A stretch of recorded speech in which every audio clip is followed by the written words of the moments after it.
এমন কোনো মানুষ নাই যার জীবনে দুঃখ নাই, কষ্ট নাই। সবার জীবনে দুঃখ কষ্ট আছে। গড়ির কাঁটায় ঠিক এই মিনিটে পৃথিবীর কোনো না কোনো জায়গায় কেউ এখন হয়তো আগুনের মধ্যে পড়ছে, কেউ হয়তো ক্যান্সারের সাথে যুদ্ধ করছে, কারো কাছে হয়তো এই মুহূর্তে ডাক্তার এসে বলছে তুমি আর মাত্র বাঁচবে 3 দিন।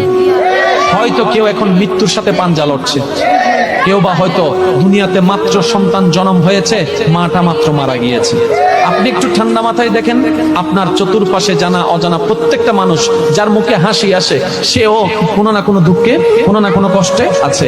দুঃখ ছাড়া মানুষ হয় না, কষ্ট ছাড়া দুনিয়া হয় না, এটাই বাস্তবতা।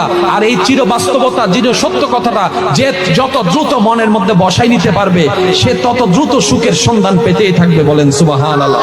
একটা কথা সর্বদা মনে রাখবেন, আপনি যদি এখন পৃথিবীর সর্বশ্রেষ্ঠ দুঃখী মানুষটার পাশে যদি আপনি বসে থাকেন, তারপর আপনার নিজেকে মনে হবে সবচেয়ে বড় দুঃখী। সেজন্য একটা কথা বলি, এটা দুনিয়া, এটা জান্নাত নয়। এখানে সুখ পাওয়া যাবে না, এখানে সুখের ছায়া পাওয়া যাবে।